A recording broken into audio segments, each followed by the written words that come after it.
Okay, our first item of business is, we don't have a consent agenda, right? Because we don't have minutes or anything, right? That's correct. That's correct. Also, I think there was an outstanding set of minutes from one of the meetings that we had, probably Right, but- for the committee's next meeting. Yeah, there'll be a couple sets for our next official meeting. This one is not a regular one. That's correct. Okay, so I guess that brings us right to visitors' comments, and I just want to make sure to reiterate what Emery had said last week, that this is the area that we would like to make sure people bring comments to us. We can't necessarily guarantee that we'll answer them every time, but we'd like to at least have the information.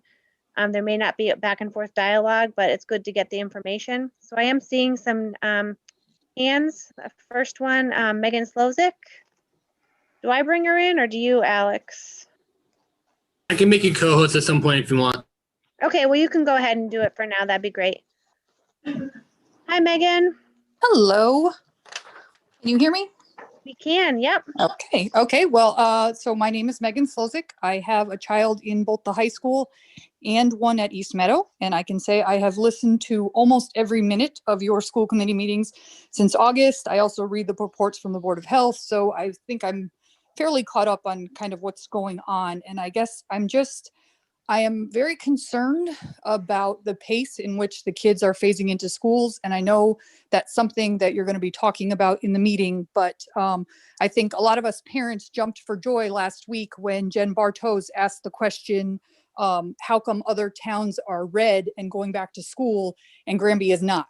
And for most of us, we were incredibly disappointed when that question never actually got answered. And so I'd like to again pose that same question and hope that there can be a little bit more transparency going forward when you discuss the phases and how you decided either 3 weeks in between or 2 weeks in between or 1 grade at a time or 2 grades at a time. I can tell you I have a 6th grade daughter and I am terrified that she will not see the inside of a classroom this year. I am terrified that she will go 18 months without being in front of a teacher and that she will be starting the 7th grade completely unprepared. I'm worried about her friends who tell me that the children are starting to sink into depression. I'm worried about the kids who need the special help and aren't getting it. And so again, I come back to that original question of why are other towns getting to come back to school, larger towns who have more numbers and who have, higher positivity rates.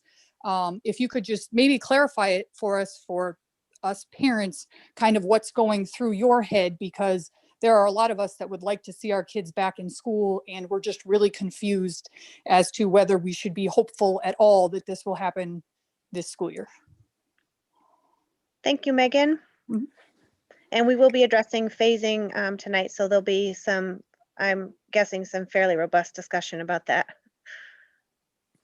Okay. Is that all? And I guess, sorry, just one last thing, just a quick thank you to Emery for all the years he's put into this. I can tell you for the parents that are on this end, a lot of times you seem to be the ringleader of the circus and you kind of bring everybody back together again. And we appreciate that. So thank you for your time and for your commitment. And I know you answer emails and phone calls and you're supremely dedicated to this position. And I think our school committee is taking a huge loss with you having to leave. So I just want to say we appreciate you and we thank you for what you've done.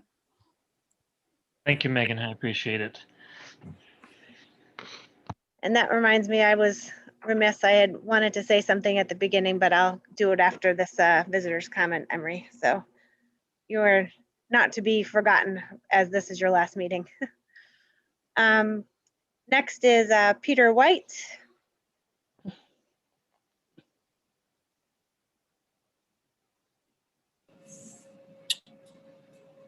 All right, can you hear me? We can, go ahead. All right, hello, thank you for having me on. I really appreciate it. Emery, again, to reiterate, thank you for all the work you've done for the school over the years. It's really appreciated. I know we don't get a chance to say it too often. Now that you're leaving, thank you. I just really wanted to just bring up a couple things real quick, stat-wise, and Just so you know, I have 4 kids in the schools, 2 in high school, 2 in the younger age groups, and I have 1 that just recently graduated. So kids everywhere. And I don't know, I guess week to week, I get so frustrated looking at, okay, where are we at with this report showing us that we're in the red? And, oh man, we're gonna have to wait at least 2 more weeks now, and hopefully we'll be in the yellow. And, you know, then we got to go 2 more weeks after that before we can even consider bringing kids back in. And then there's 2 or 3 weeks in between bringing in the different age groups. And I really think it's important that we need to get our kids back to school. And, you know, I have a couple here that probably do fine on their own here, working on their work and don't need as much help. And then I have some that do need the help. And it's difficult for them to get that at times. And the kids need the interaction with the other kids. And so as I was looking, I was on the MassGov website and showing us how many cases we have. And I just maybe consider, or have you guys consider looking at the reports a little bit differently, as opposed to just, okay, how many cases do we have? And I mean, is that the end all be all? What's important? You know, the safety of our kids are important. The safety of our teachers are important. And the safety of the community are important. But one of the things I was looking at was, you know, the average age of someone that dies. And that's an awful thing that we have to really think about. But over the last 2-week period, the average age of someone that died was 79 years old. And the average age of someone that was hospitaled is 71. And I'm not saying that doesn't apply to our school community, but we don't have a ton of people probably in those age groups. And so then I looked at it. So, okay, that's a 2-week period. I went back as far as the report would look, and you can look since August. Since the August, the lowest 2-week average I could find of people that died in an average is 78.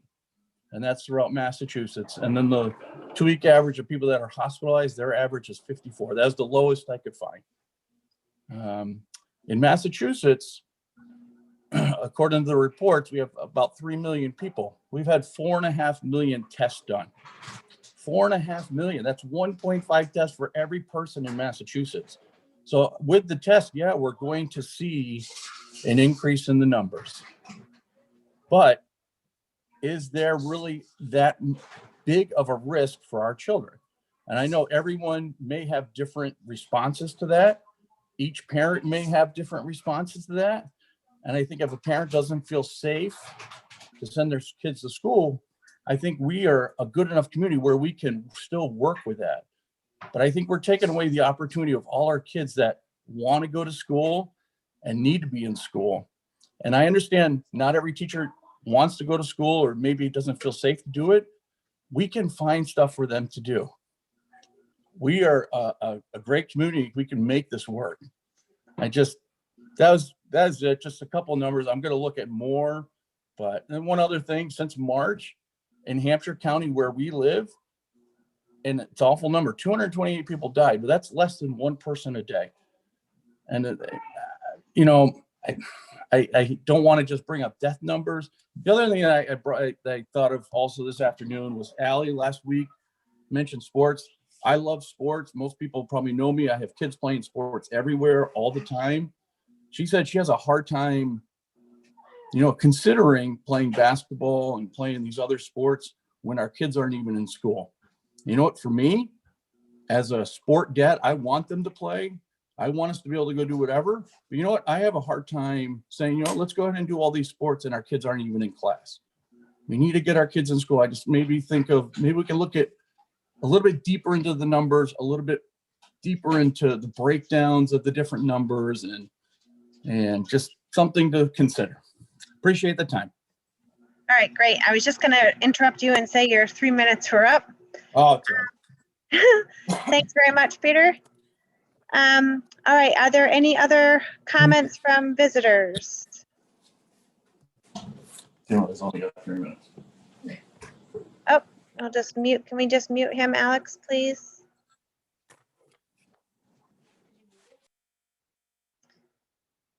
Okay, last call for visitors. Please raise your hand.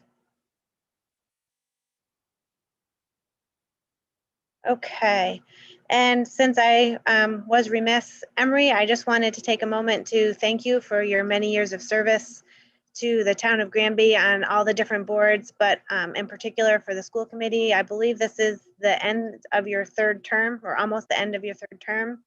And I know that you were instrumental in me even sitting here and being on this because of many phone conversations. You were an excellent mentor, and I appreciate all the help and guidance. You're leaving enormous shoes to fill, and I hope that I can do the job justice. So thank you, and please know that I'll be texting you constantly because this is a lot to handle. But I appreciate everything that you've done, and Granby schools are a better place because you've been a part of them. So thank you. Thank you. It was my privilege. I enjoyed every minute of it. Especially the school committee. This is important work, and I appreciate that you are all here on this committee. And I know that you, Jen, will do a great job, and I have trust that this committee will be doing great things going forward. So good luck to you all. Okay, so on that, sort of a nice segue, we need to find a replacement for Emery's spot.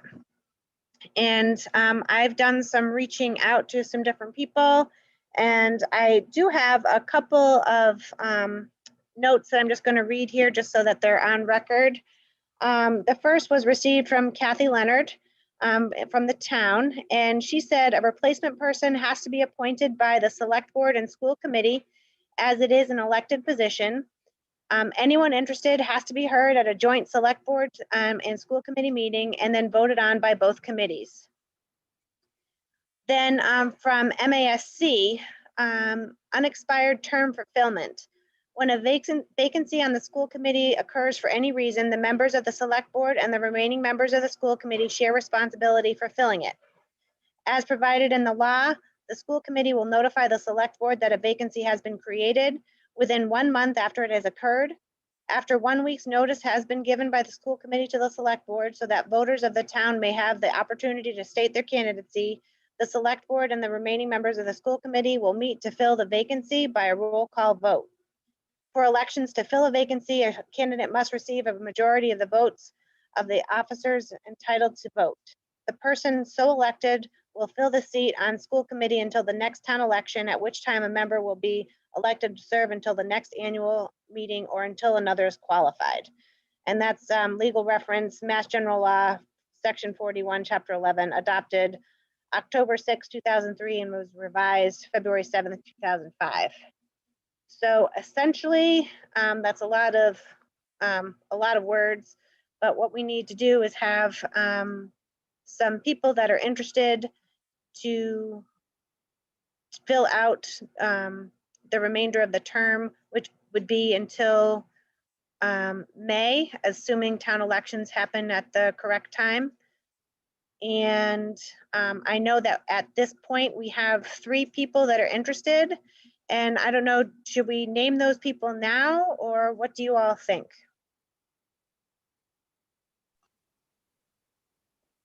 Is there a way for us to, I feel like if we're officially posting and saying basically now, I don't think we should bother saying their names until we have everyone, if anyone else is willing to step up and say that they're interested, whether it be via writing a letter. I feel like we would need to know some information about those people before we can discuss anything.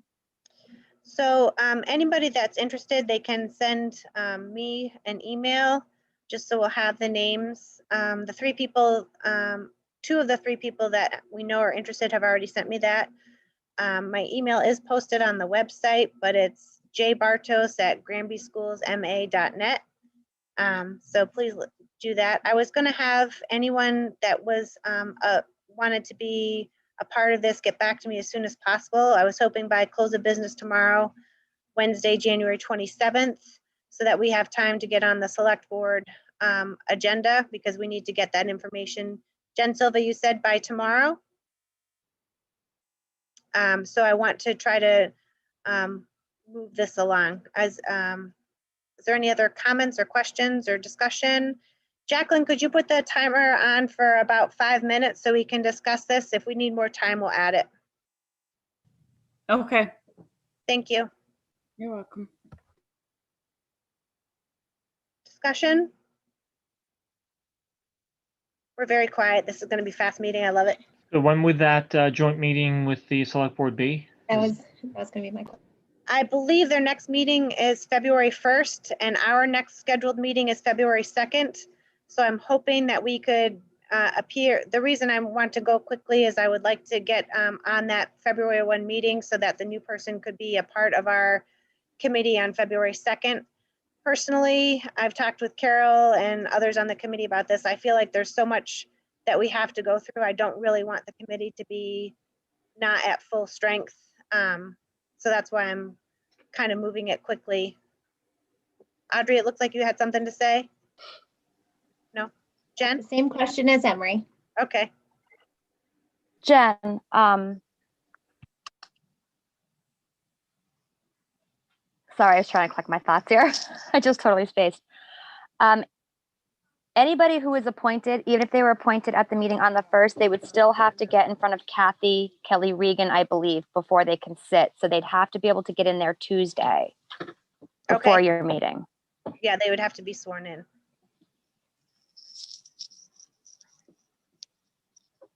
So it might be a long stretch to be able to have that person for the 2nd, but I'd like to appear at the select board meeting on the 1st. And Jen, do you think we'll have a chance of being able, do you guys have a full agenda for the 1st? Or do you think we might be able to fit on that agenda? You can definitely fit on the agenda. We'll make the meeting as long as we possibly can. I know we're also having a joint meeting with the Board of Health that day, but I don't think there was anything really pressing otherwise that would be time consuming. So I don't see a problem with you getting on the agenda for that. Okay. And do we know if we can do a Zoom swearing in? I don't know the answer to that. That would be a question for Kathy Kelly Regan tomorrow, if you want to give her a quick call. Awesome. All right, I can touch base with her. Jen, can I just ask a question? Does the school committee have to come on Monday with a recommendation, or is there some sort of interview that needs to happen on Monday? Which Jen? There's 3 of us now. Oh, Jen Bartos. So based on what Kathy Leonard said is that anyone interested has to be heard at the joint select board and school committee meeting. So it sounds as if whoever is interested would have to be available on February 1st for that meeting, and there would be questions that are posed to that person, I guess. Emery, do you have any insight onto that? No, I don't. My knowledge is based on past experience when we had to fill vacancies, but I was trying to really understand some of the information that you shared. It sounded as if this had to be a longer period for people to react to the vacancy. Or that's why I was asking when the select board meeting was that the school committee would go to. If it's this coming Monday, then does that mean that today's Tuesday, the next few days will be sufficient for us to fulfill that requirement? In my book, it feels like it's all right because the notification was made last week on the 19th. We started hearing from people almost immediately. But what do you all think? Just, do you think we're pushing it too much, Jen? My question is, do we have to go there with a list of names beforehand and a decision? Or do we do all of that at the joint meeting? It sounds from the information I have from Kathy Leonard that everything happens at that meeting. Okay, What she said was the replacement person has to be appointed by the select board and school committee as it is an elected position. Anyone interested has to be heard at a joint select board meeting and then voted on by both committees. okay, So they must have to present it and be available for questions. okay. But I guess our biggest thing is, do we feel that we can make it happen for February 1? If not, when's the next meeting after that, Jen Silva? It would be not the following Monday, but the Monday after. We meet the first and third Mondays. So it would be the 15th, which I don't know if it will be a problem because that's the beginning of school vacation. Not that people are necessarily traveling, but they might just be willing, they might be disconnecting from the world for a week, so. It's also It's President's also a holiday, Day. Yeah. Holiday. So I'm sorry, it would actually be the 16th would be our next meeting. which I think we have one as well. So do you think we can make it work for the first? Back to my original question.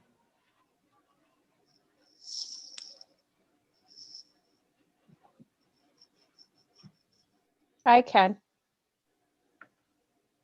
I could make it for the first. I can The as only well. the only other thing I just thought of was there was one article that you were reading how it was within 1 week of, so we can go by based on the date that Emory announced it. I just want to make sure. And he sent his letter, it's the notification purpose, it has to be, that's the way I understood it. And that was from MASC, the law one, and it says that it's, after 1 week's notice has been given the school committee and the select board. And then my additional question would be, if that is the case, then does it matter that people don't need to get you their interest letter by business day? Because if they show up to that meeting and you at least have their letter before that meeting, then they are. I think it would be Sure. nice to have all of the candidates, those interested, together so that we're not just bombarding the select board meeting with, I would like to have some semblance of control over it. And I don't know if that's just naive to say, but I would like to at least feel like if people are interested, that they can send us their information. I agree with that just because this is kind of short notice for them and they have a full agenda already. So Yeah. we're kind of squeezing in. If the entire committee thinks that we're trying to push this too much, that's fine. Do we need to vote on this or what do you think? I mean, I'm fine with it, Jen. I just wanted to clarify. I'm not against anything. I don't know if anyone else feels differently, but.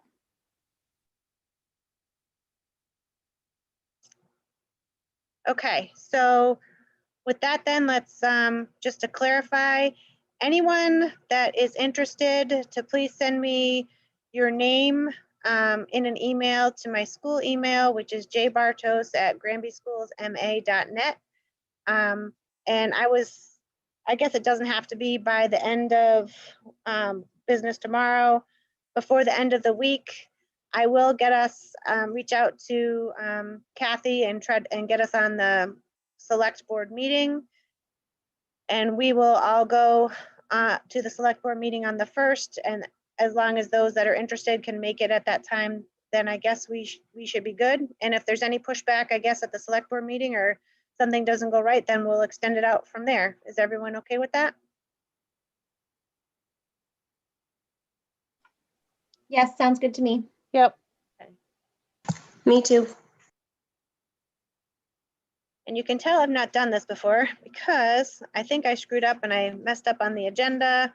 And I think I was supposed to see if Marcus was here for a student representative thing, and I totally blew by that. So Marcus, are you here? Does not appear that he is here. Okay, I see Rich has raised his hand, but I don't know, we don't normally take comments in between. Emery, help. Well, if it's visitors' comments, I think you're done with the visitors' comments, but I don't know what the context is, so it's up to you. You're the chair. Oh, fabulous. Well, here goes nothing. Alex, can you bring Rich in and we'll just see what it's about? All right, Rich is in. Go ahead, Rich. Okay, first of all, when you meet with the select board, it's going to be a Zoom meeting. You're not physically going to go down to the select board. Is that correct? That's correct. Okay, so, well, you kept, it looked like you were under the impression that you were going to meet with them. So, but it would just be We're a, meeting with them on Zoom, just as we're meeting right now. okay, thank you. You're welcome.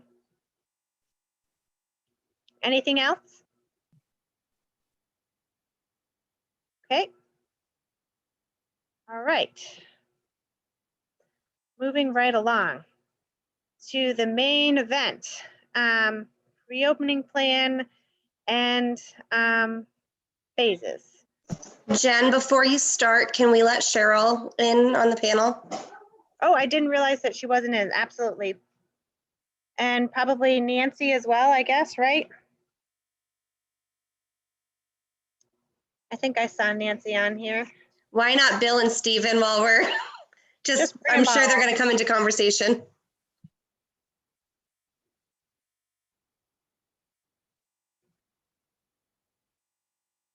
Anyone else? Does anybody see anybody else that needs to be brought up? Is Megan here tonight? Megan Shepherd? She should probably be a part of this as well. Carol, anybody else that you want to make sure is in?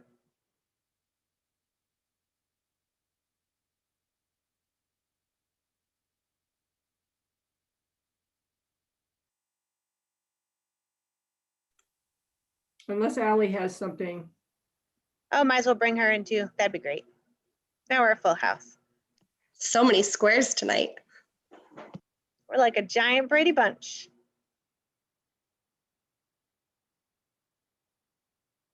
Okay. So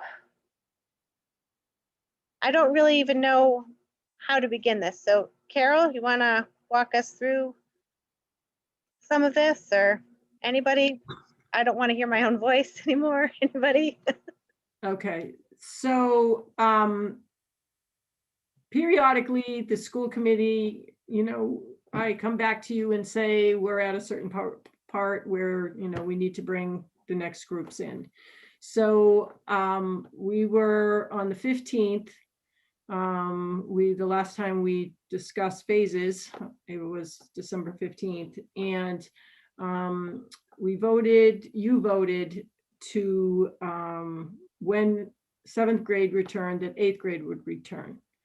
And there was also a vote on that day that 2nd grade would return on the 25th.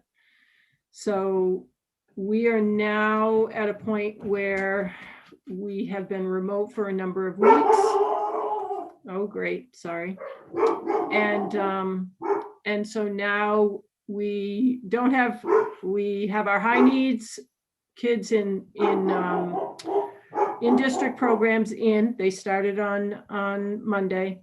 And now we need to look at returning, sorry about all the barking, returning our preschool, kindergarten, 1st grade, and additional high needs students, as well as 7th grade and 8th grade, because you already voted for them to come in. And the question is 2nd grade and then moving on. So that's where you are right now. Okay, so I know, Audrey, go ahead. I saw you. I was going to say, obviously, we know that we received 2 potential proposals. I don't know if now is also a time to address or not address our choices to stay remote while we're red. I know that's a pressing question for some people versus what other districts are doing. If that's a discussion that needs to be had, if we want to answer that, or if we want to not answer that. That was one of the things that I was going to bring up, and I feel like we've got all the key players here now, and Stephanie and Carol are kind of representing health and safety, I would say. But I do think that I would like to try to briefly tackle that topic. And I did it once already and we didn't run over, but I'm going to try to do some timekeeping just so we don't go on forever. So is everyone in agreement that this part we can try for like 15 minutes and then see where we're at if we go beyond that? Jacqueline, could you set a timer for 15 minutes, please? So one of the things that we've heard repeatedly, like Audrey just brought up, and we heard from Megan and Pete White, Megan Slozik and Pete White earlier this evening, not that we're speaking directly to them, but it's just two names that are bringing up right now, is that when people look at what we've been doing, they feel like we're somehow failing them because they see other districts are going back to school, their numbers are red, or they're larger cities, and the numbers are red. So I just don't know if there's anyone here that feels that they can address it specifically. I know that we have had numerous meetings and lots of discussions about it, and I know that the Health and Safety Committee weighed in on that. We had meetings back, I think, even in August about how we wanted to stagger things out. But now it's the more pressing situation where we've been red for a long time. People feel like the numbers aren't necessarily a direct impact to the school committee, school community. We have had some cases, but it's fairly small. So just kind of seeing if we can have some conversation about that and, try to answer those questions. I do have a comment. I completely understand the need for students to get back academically and emotionally. I mean, I'm living it. We have it, when the comments are made, it's a community that we have to make a decision, but it's a community decision and we can't put aside other people's fears. Like I can't put them aside based on what I want. I'm just one member of the community. I'm not the community. So I think if we all collaborate, and the one thing that I've been saying from the beginning is if we all do our part and we make sure that the teachers feel safe going into those buildings because the community is doing what they need to do, I think we would be able to get in there quicker. But it's everybody has, and I get it, everybody has their own family, their own things that they want to do because they're just the individual within the community. So I completely get it, but this is a community effort. It's not an individual effort. It's a community effort. So we have to make the teachers feel comfortable going back into the building. We also have to have everybody collaborate together, which is what they've been doing. So I'm 100% of getting those kids back into school, not just academically, but really emotionally, mentally, getting them back there. Anybody else?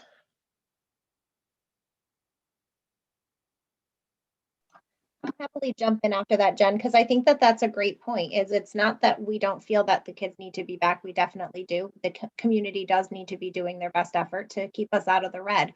We're not red because we're staying home and staying safe like we're supposed to be.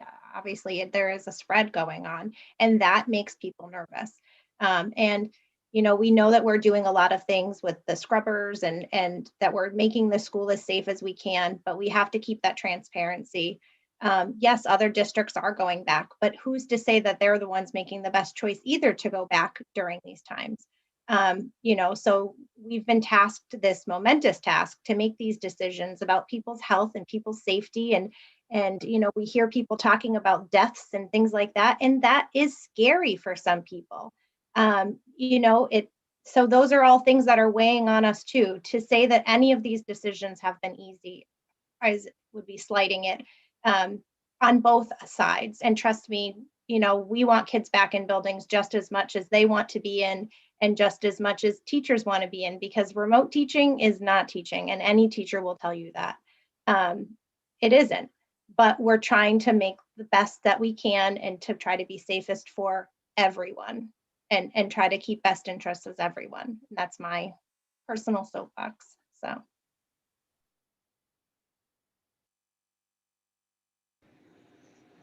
Jen, just, for what it's worth, my quick thoughts on this. And I tried to share similar thoughts last time, but at the risk of repeating what I said. One is, as Jen and Audrey already said, we make these decisions based on the information available to us, and we'll look at our own community. That's our responsibility. And I hope that we've been trying to really safeguard the interest of our community as a whole, including our students, teachers, and everybody else. So it wasn't a decision just about the students. We were concerned about the community's exposure to this disease, and we did not really want the schools to become a place where certain things could be transmitted. Are there ways to mitigate the risk? Absolutely, and that's what we've been trying to do, and that's what we set out to do since the beginning. So as much as I appreciate and I understand, based on some of the examples out there, when folks say that some communities that are red are going back to hybrid learning. We don't have any school that is in-person learning, at least not in Western Massachusetts, but there is hybrid learning. I would like to remind everyone that at a time when those same schools were remote, went to remote back, we actually tried to find a way to keep our hybrid phase-in schedule going and tried to keep it intact. That was our goal, because, and I tried to make this as forceful as possible last time, we are equally concerned about students not getting the education that they need, not getting the mental support that they need, teachers not being able to teach in the way they need and want to. So it is not that we just basically set the tone to say, nope, we are remote. You can go back to, up until mid-December and see how we were really diligently working on continuing this phase-in schedule. But the circumstances within the community changed, and our decisions have been a reflection of those changing circumstances. To the extent that we can make it work, I'm assuming that's going to be still the focus of the school committee going forward as well. I understand Megan Slozik's concern, for instance, that, hey, one of my children may never see inside a classroom. Hopefully that will not be the case, but before we reflect on that, we wanted to look at all the numbers, and that's been our focus. I'm still hopeful that there will be a point in the near future where students, at least those who would like to be in the buildings, will be there.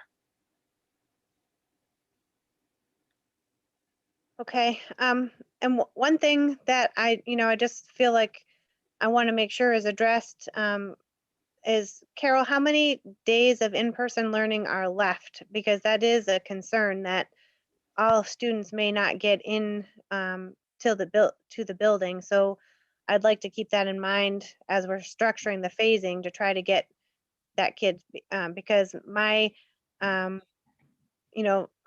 myself and a lot of others want to make sure that their kids get in, and especially the sixth graders, because it's a whole transition year for them. There's usually step up stuff and things like that. So I want them to be able to have that moment of saying goodbye to East Meadow, as well as being prepared for the transition to the seventh grade. I think Bill has some slides that he can share. I know that Stephen did last school committee. He talked to you about his transition in, and I think Bill has some slides he can share. And that touches on, are those the ones that were in our folder, Bill? And they have some of the contact days left? Yes. Do you want to go ahead and share your screen, please? Yes. Let me pull that up.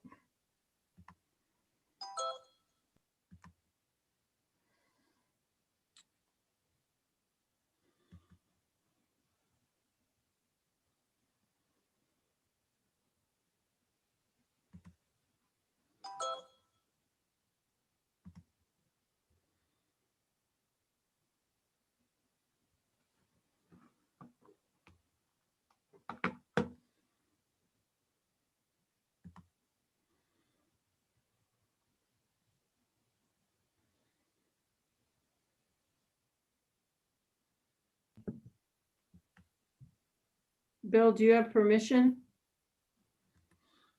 Yeah. I think, hold on.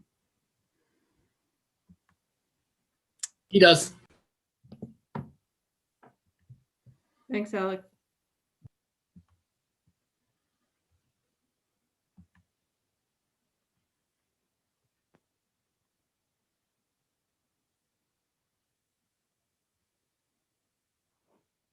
All right.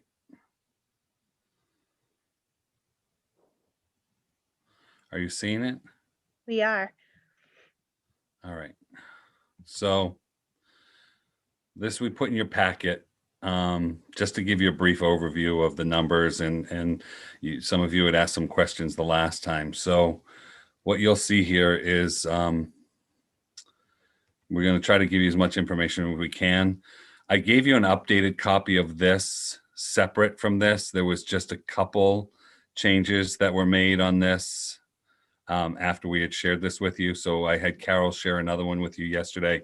And what we did was at the top of your copy, we put the preschool numbers on here and broke them out so that you can see what they are and what those totals are with the preschool numbers in there. And I can go back to that at the end of this if you want.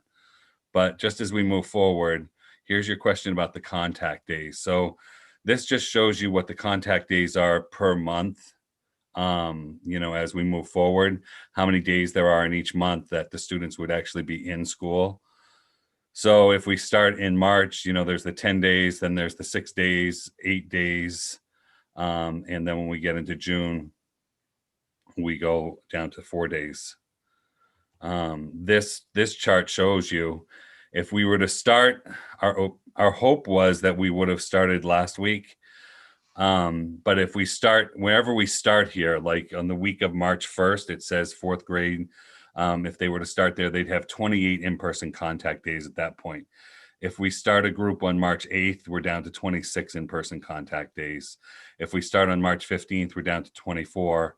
And, every week we go by there, we're taking 2 days off of that. So if this were delayed till April 12th, per se, you'd be down to 22, 29, 18, 16 in-person contact days, which really isn't a lot of days in there. So it just gives you an idea of what those days are. And basically it's 2 in there per week, as we know, because it would be the Monday, Tuesday, or Thursday, Friday.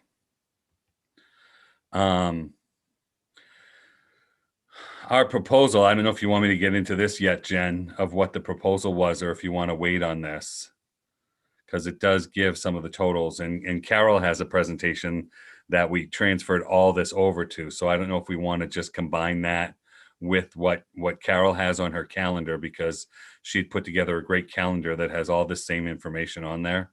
What I did here was basically put down, if grade 2 were to return with kindergarten, grade 1, and it would be an additional 24 students and 25 students. That's what the grade 2 cohorts are right now. And the same thing when grade 3 returns, it would be an additional 21 for Monday, Tuesday, an additional 24 on Thursday, Friday. Grade 4 would be 13 students on Monday, Tuesday, 20 on Thursday, Friday. And then grade 5 would be 25 and 25. And that's we haven't polled people, so there might be people that are either going to stay remote or it could change. No, this reflects that. So when we polled everybody that last time, this reflects that. This is reflecting that survey that we had done, and we had gotten we had shared this with you a little while back. We had gotten for third grade, we'd gotten 87% response, 75% response, sorry, for third grade. Fourth grade, we had a 79% response rate. Fifth grade, we had a 69% response rate. And for sixth grade, we had an 88% response rate. So we had pretty good response to the survey when we reached out and asked people whether they were going to stay hybrid or go remote. Now, people could change their mind. Sorry to interrupt, Bill. Can you just remind me when that survey was from? It was December, I think. That was, yep, December. So one thing, Bill, do you guys do it like the high school is right before a new group comes in, are you asking? We send out a transportation survey as well for the busing to ask who's taking the bus, right? And who's going to need transportation. So we compare those with this. And if we're polling them for the transportation and asking them if they're going to need bus transportation at that time, that would be where they would say, oh, we're going to stay remote, so we don't need bus transportation. So we have that backup. So what if someone said that they didn't need transportation because they were going to drop off and pick up? Is that an option? Yep. Oh, Just to have accurate, okay. Yep. So but that's where they would tell us, listen, we're not going to come to school, right? We're going to stay remote. And then that would be that. And we do, we re-poll them. And like I said, we haven't had any surprises with K or 1, and even with 2, with the responses we got. People are good about calling us and telling us, we changed our mind, we want to come in, or we changed our mind and we want to stay remote. There's constant communication almost on a daily basis with parents talking about that. And unfortunately the parents that are leaving as well and not returning. So I have a question. Yes. For those students, there are no replies. Are they included in this number? Students that we left them in their original cohort. Okay. All So right. they're included whether they replied or not. Okay. Correct. Yep. We didn't leave anybody out. If they didn't reply, we just left them where they were. We tried to reach everybody, and we can reach out again. It's just really difficult when we're doing these surveys. Like I said, we've sent this one out 4 times, I believe, to the people who didn't respond. And we've made phone calls and tried to get, the responses, and still to no avail. We're at those numbers that I said. And people say, well, it's because I didn't change my mind, or, we get all sorts of excuses. So that's the information you asked for, Jen. I don't know if you want me to just finish this real quick of the information that we have here of, what the other information is, if it'll help you, or if you want to wait and, we can go back to it after. What do you guys think? Do you want to finish this now, or should we and finish one part of the discussion and then come back to this, or do you guys want to just see the rest of this out and circle back? If I don't hear anything, Bill, I'll just have you go ahead and finish, and we'll just come back. All right, yeah, and it was in your folders as well. So this is just what the lunch schedule is going to look like. We've added an additional lunch block so that kindergarten, grade 1 and grade 2 would be eating in the cafeteria all the time. And then grade 3, 4, and 5, 6 would have 1 week in their classroom and 1 week in the cafeteria. So that we would have enough space in the cafeteria. Lunch in the classroom, students would eat at their assigned seats. Desks will be at least 6 feet apart. Desks will be facing the same direction. At least one window will be open in each classroom. Students will wash their hands before and after they eat. Bill, can you just go back to the time real quick? Sorry, I just had a question. I'm looking at this. So 5th, 6th grade, almost 1 o'clock, which seems super duper late. On the weeks that they're eating in their classroom, would they be able to eat earlier? They can, but this kind of goes along with their schedule that they have now. We actually have a late lunch that actually starts at 12:50 now.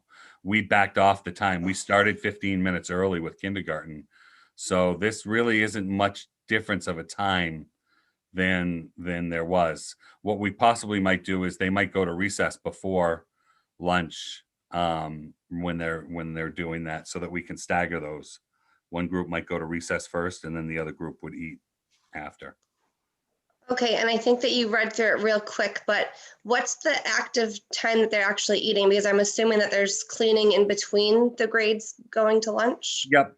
So there's 25 minutes that they're actually eating in the cafeteria. And then we have 5 minutes in between where we spray it down with the non-contact spray. And then what we do is, in between lunches, the kids sit on one side of the table for the first lunch, then they sit on the other side of the table for the next lunch, facing the other direction.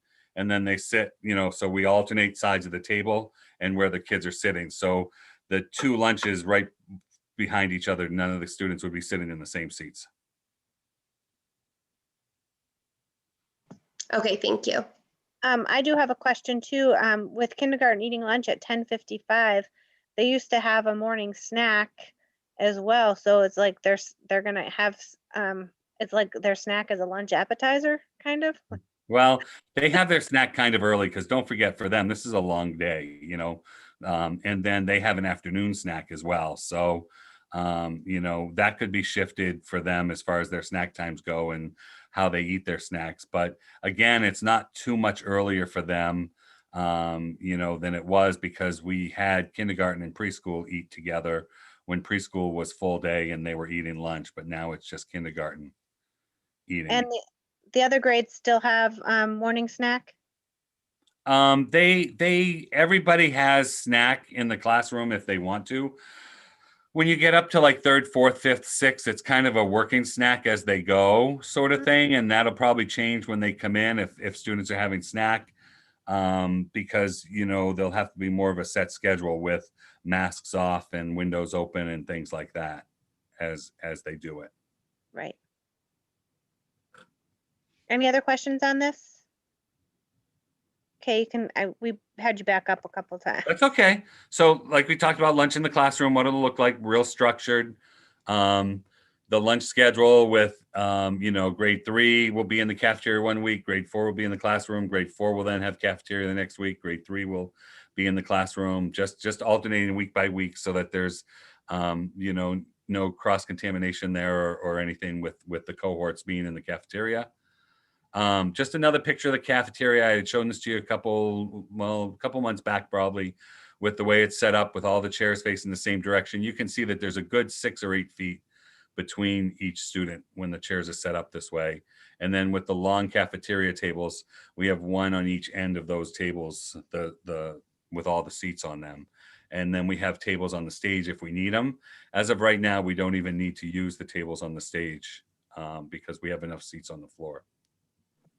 Quick question, Bill, for the kiddos who are eating in their classrooms and then they obviously would have snack in their class also, are we adding some more time for them to hopefully get outside? Otherwise, I'm just thinking like they're in their desks the whole day. No, they'll have recess. Right, but even, okay, I'm just saying that's, Yeah, all right. no, and the teachers, don't forget, the teachers can take them out for an extra recess whenever they want. We're encouraging that they get. Perfect. That's pretty much, that's what I was getting at. Okay. Yeah, no, and as it gets Awesome. warmer, right, as we get into March and April, hopefully we'll get out of the single digits and teens like we are right now, and they can spend even more time outside. And that's what they were doing in the fall with kindergarten being there. You know, when they were the first ones in, they were able to take their kids out for a lot more structured time outside. And then that leads me to one other question, especially for our upper grades. If it's a week where they're eating their classrooms, can they take advantage of those picnic tables that were outside that were donated? Absolutely. When we get to the warmer weather, we will probably not eat in the classrooms and we'll eat outside instead. That's the plan. Awesome. Okay, thank you. But until we get to that, and we might be looking for a few extra picnic tables. So we might be spreading the word, you know, to see if anybody has picnic tables at their houses that they would be willing to, you know, either let us borrow to the end of the year or donate to us so that we could then have a whole, you know, grade level eating outside.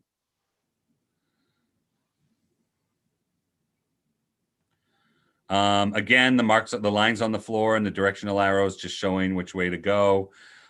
We've marked every hallway now with the yellow stickers for line spacing. We've got the directional arrows just so that when the teachers are walking the kids through the halls, you know, everything's marked. We've got a couple of those rugs with the 6-foot distance on them. We've got the 6-foot pool noodles that the teachers will be able to use to keep the kids 6 feet apart. In the gym, when we have gym classes, you know, she sets up the cones so the kids are 10 feet apart when they're doing their activities and things, and spread out real, you know, the gym's huge. So there's no space issue there. And the kids stay within their cone and within their space. And they participate in low contact activities and, you know, no contact activities, but low intensity activities as well when they're in there. And again, she'll go outside when she can get outside, when they can get outside. And that's what we had for the slideshow. So I don't know if you have any other questions that you want specific information from here, but we can move forward. And if you come up with any other questions, we can answer them. I have lots of information. Anybody have any further questions on that? Okay, so let's try to circle back to the phasing part now. I'm not entirely sure how to begin the discussion. Anyone have any particular thoughts? I mean, we've gotten a couple of proposals, and I don't know if we can share those, or I really don't like this whole feeling of being like an idiot because I'm trying to figure this out. So Want me to throw you a life raft, Jen? yes, please. I don't mind jumping in. I think what I was trying to really do is look at the comparison between the two proposals, and look at what were the differences. Obviously, one's looking at a week at a time versus another's doing 2 weeks at a time. I know one referenced talking to Nancy, which to me is important because to me, that's knowing Nancy deals with obviously the nursing side and our school doctor, our school physician. So I feel like that's something that we need to talk about. I found it interesting, some of the numbers. I remember us talking about second grade being such a big cohort, but actually they're the same size as sixth grade at this point. So that's something that's interesting to me, kind of looking at what the numbers are as far as how we are phasing them in 1 at a time versus 2 at a time versus 1 week at a time, 2 weeks at a time. So I don't know if Nancy's, if we want to look at that first about the speed of, like, that's the biggest difference I noticed between the two. So I don't know if anyone has a thought or opinion on that. Well, Nancy, what do you think about have you seen both proposals? I'm assuming that you have, but I don't know if that's accurate or not. Yes, I have. Okay. I know that Carol had requested that I send out an email to the nursing staff to get their input in terms of what they think would work best in terms of bringing the kids in that time frame.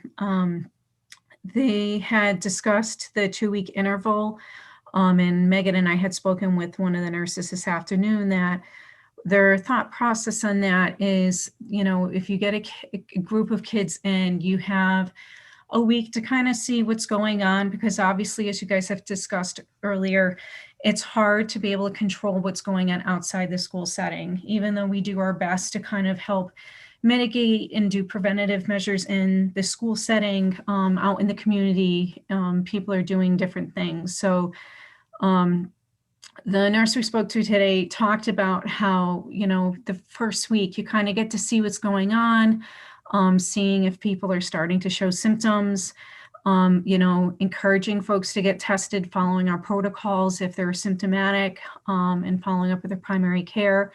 And then the following week, if there is things that are surfacing, being able to respond. So contact tracing, if that's indicated.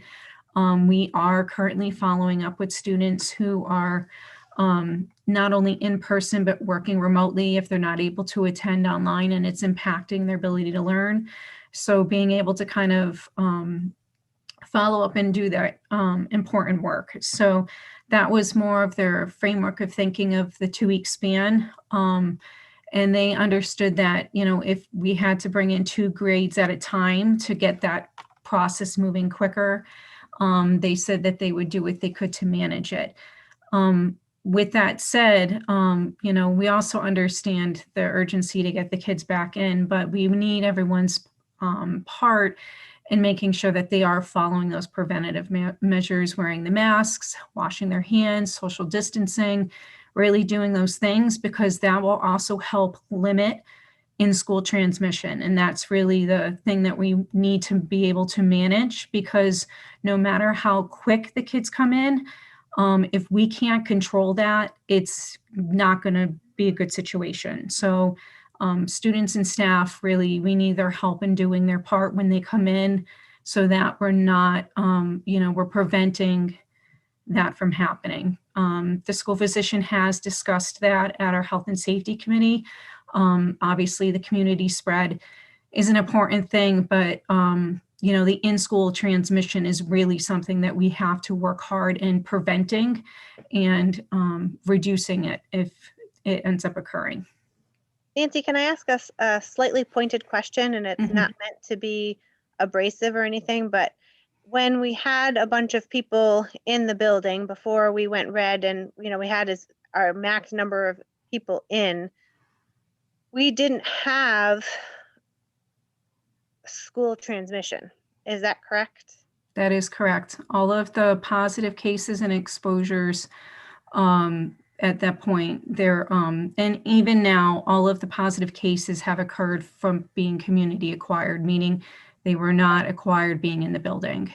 They got them in the So to play devil's advocate then, is it fair to make an assumption that if we get the kids back in, that they're limiting their community spread, which is sort of what I feel like people are going after with why they want kids to get back into school sooner, is they want their kids to be in a more regimented environment where there's the protocols in place and they're not apt to be more out and about and with different things. Do you think that that is a fair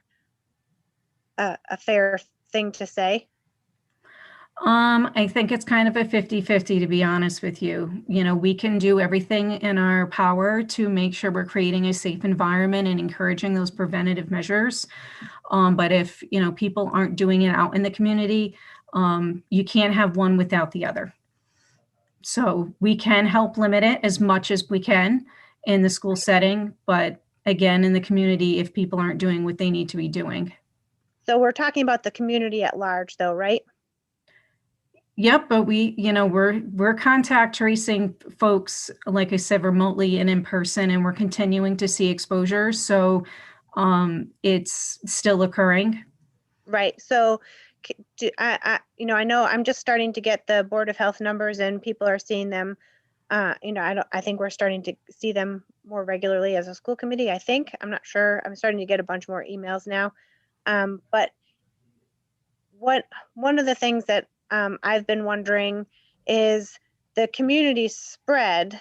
I mean, we've had, I think it's less than 10 cases that are directly tied to the school.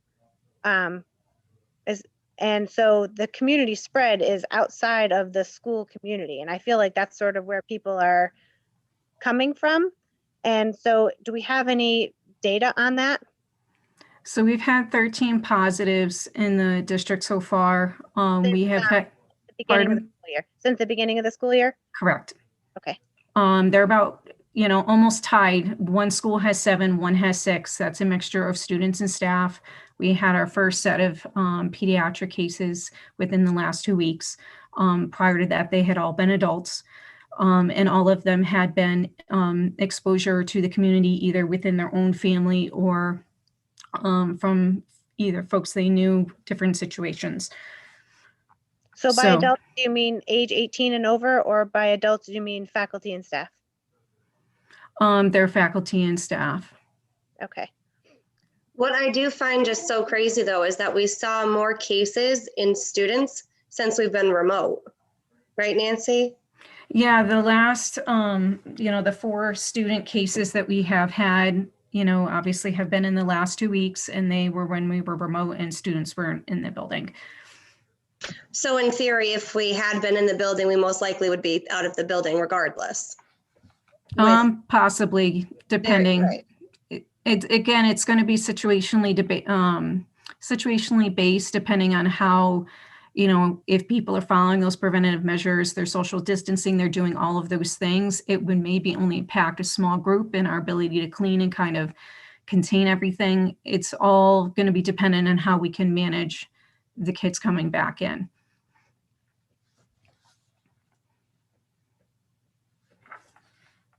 I feel like I'm asking a lot of questions. I know you guys all have other stuff, so let's have some discussion. So Stephanie, I know that you asked Dr. Wadinsky today a pointed question. I don't know if you wanted to share that.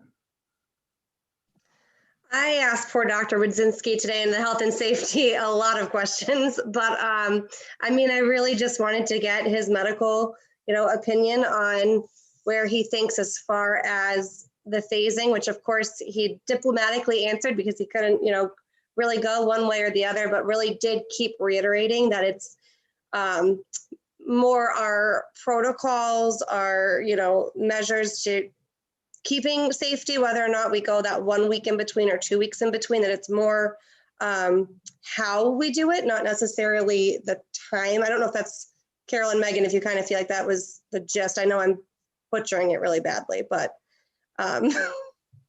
He was just emphasizing that you need to be able to, you have to have a manageable amount of students. You have, so you need to have the staff and,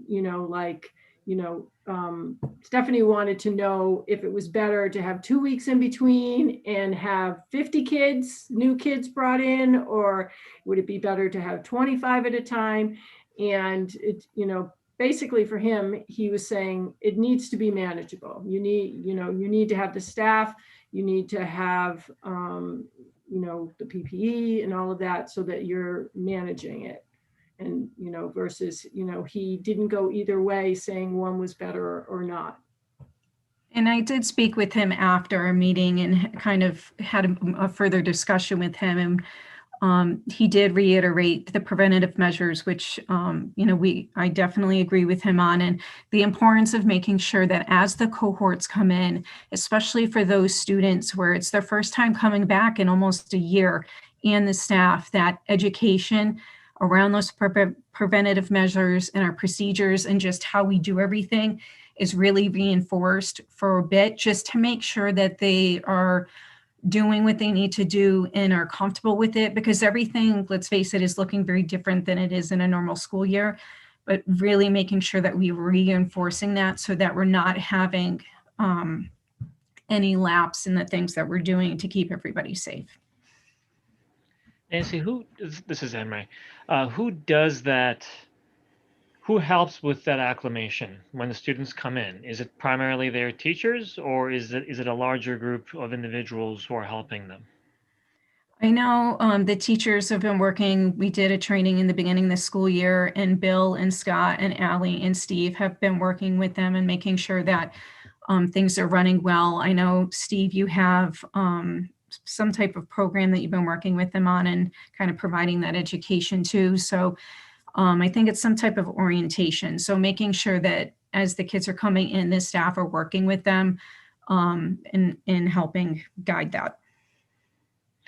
And to follow up on that, at least based on our limited experience, do we know how quickly the students are able to adjust to, part of it, as you said, is the excitement of being back, but also, being able to understand what the new rules are and how to comply with those. Do we have a rough idea how long it takes them to get to the level where we can say, you know what, they are following these new rules on their own for the most part, or totally?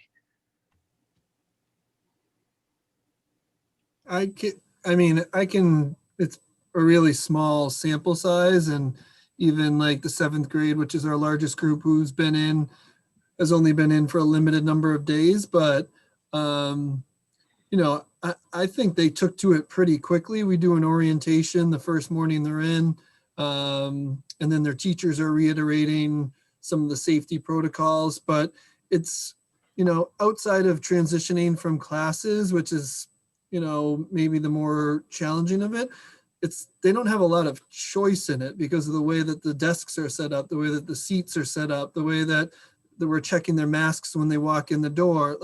So they don't have like a whole lot of choice to not be following the protocol, because from the minute they walk in the door, one of us is greeting them. They're going either right to their class or they're sitting in the cafeteria with the protocols that we have in place.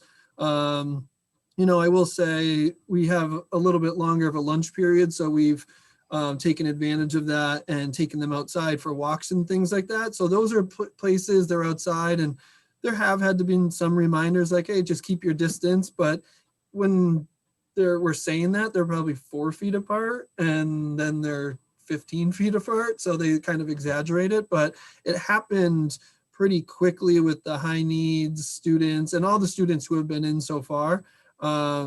But again, it's a really small sample size. What it looks like when we have everyone in, our protocol, our process will be the same. And I think they're still going to have limited choice in that. It's going to be, when that bell rings and students are transitioning, doing that in an orderly fashion. And I'm confident it can get done because we're giving them those reminders. The teachers are reminding them. We're making announcements throughout the day. We're sending messages home. So yeah, I think we've been really proactive in our communication, and the students have taken to it really well. And I think it's part and parcel because if they watch the news or they listen to their parent, they're seeing it there too. So we're, reiterating things that they already know and that they're expecting when they walk in the door. And Bill, what about you? What do you think for transition time in East Meadow? I think, the same thing. I was about to say the same thing. It's real quick. And I think part of it is because we do send home some information ahead of time and ask parents to go over it with the kids before they come in each grade level. As soon as they're getting out of the car, they come off the bus, they've got their masks on. They've been really good about keeping their masks on and mask compliance in the general ed classroom. And, elementary school is a little different, I think, because they're used to the teacher, right? Walking them from classroom to art and art to classroom and classroom to the lunchroom and lining up to go to the bathroom. And, there's a lot more structure in the elementary school. So it's just changing a little bit of the way that we're doing that structure and reminding them about that and the language the teachers are using. And they've come up with some great ways to remind the students, about their masks and about staying in line. And, the one thing I think I've mentioned before is the biggest challenge I think might be the 6-foot distance with some of our kids when they're in line and walking in the halls, which is why we've put the yellow down on the floor, the stickers and the noodles, so that we can stop every so often and just remind them. And then after probably, a couple days of being in the building, the next time they come in, they've got it down pretty well. I think most of the teachers would tell you they're pretty comfortable with how the students have done it. But that's a big part of the teachers, as Steven said, the way they remind them and the way they talk to them and the way they do it. So it's almost instantaneous. They're used to wearing their masks. So they go to the store with their parents, they have to wear their masks, right? They're going somewhere, they wear their masks. I am amazed at the mask wearing and the even with our high needs students right now. I'm just amazed at how in our preschoolers, get out of the car. Oh, hold on one second, Mr. Latoy, hold on one second, and I'm like, what happened? And they're like, I need my mask, and I didn't even notice they didn't have their mask on when they jumped out of the car at first. And here they were, popping their mask back on because it might've fallen off when they put their hat on or something like that. So it's good. It's happening pretty quick. I like the idea of a smaller group being in the building and having a chance to work with a smaller group. I think, if it was up to us, administrative wise, I think we'd say having, a smaller group, like one grade level at a time that way would maybe be a little bit better, and having them be able to, go in the cafeteria and have a little bit more time to spend with each group when they came in might help with that. But I think either way, we'll make it work. I know we'll make it work because, it has to work. Clarifying question on what you just said. When you say a smaller group, are you talking about one grade at a time, 1 week at a time, or one grade at a time, 2 weeks at a time? No, I think one grade at a time, 1 week at a time, and it's 6 of one, half a dozen of the other, right? So if you folks decide that two grade levels, 2 weeks apart, it's the same thing really. But to me, having the one grade level in there for a full week by themselves just lets us focus on that grade level and lets us as administrators work with those teachers and get more attention right to each grade level as it's happening, as they're coming in, rather than having to split our attention between the 2 grade levels, and give everybody in the building a chance to do that, and get acclimated again to drop off, pick up, lunch, recess, things like that. Any other questions from anybody about this before we try to start ironing out some potential dates?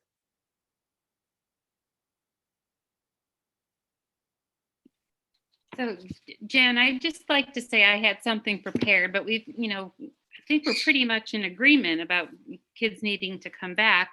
But as far as the GEA, when we met the past few days, just our discussion with the nurses, and it was everything that Nancy just said, that having a group of students, regardless of the number, one group every 2 weeks, it would be easier to, do contact tracing. That was the opinion that we got, and that you'd be able to trace, like, if there was any transmission or exposure in the school, it'd be easier to trace that way. So that's really the only difference that the GAA was proposing. I just felt I should speak up about that. I appreciate it, Cheryl. Actually, I'm very glad that you're an active participant. I love it. One question that I do have about the contact tracing with the 2 weeks, is, I guess I'm not sure why, and I'm not trying to be difficult, but I'm not understanding, and I was going to ask it before when Nancy had mentioned it as well, but what is the difference if it's 1 week or 2 weeks? Yeah, I wasn't sure contact. either. But when I asked about it again, and maybe Nancy could explain what she said earlier, but it was just as far as, when the students come in, and if there was any exposure, like in 4 to 5 days, you would just be discovering that possibly. And then to bring another group, a new group in on top of it, it would just maybe complicate things. I may not be explaining this right, and I would appreciate it if, Nancy could jump in if you're still there. No, I'm still there. You did do a good job of explaining it. So the nursing staff was concerned that if you had that first week, you're kind of monitoring people, seeing what's going on, and then you find out someone's symptomatic, they get tested, you find out they're positive. The following week, contact tracing while trying to manage a new grade. That was really one of the concerns. Okay. And the other thing I want to point out is the folks that we are monitoring, it's not just you call them when you find out. It's kind of an ongoing thing. It's every day or every other day, but depending on the needs of the student and the family and the staff. So we're not just kind of a one and done. We're regularly keeping in touch with folks, making sure that, they're getting tested. We're checking in to make sure if they're having symptoms that they're doing better, they're having access to resources. So we're not kind of a one-stop shop. It's an ongoing process. Just to clarify. Oh, sorry. Go, Audrey. Nope. So I guess just trying to reiterate, like, the concern, so I'm getting it right. The concern is in the first week, if there were any symptoms or anything, they were going to be tracing that come the end of the week and then bringing in another group while that may just have been starting, I think was the concern. Because in my brain too, I was trying to rationalize, 1 grade a week versus 2 grades every 2 weeks. It's essentially the same thing.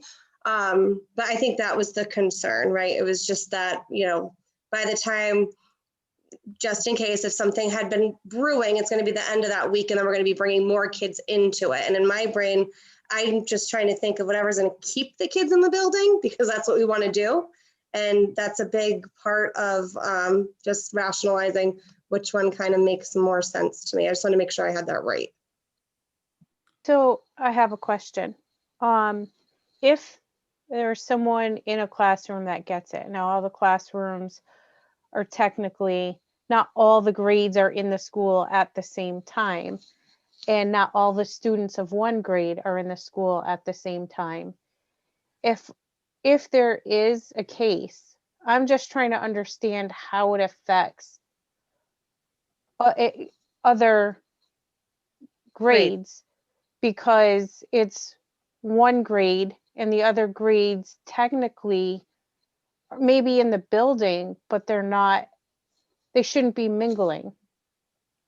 Right. That was one of our things, is we were supposed to be all separate, like 1 grade at a time. Is it because there's the potential of sharing paras or sharing teachers, or where? Probably buses as well as like cafeteria. That's what I was going to say, is buses.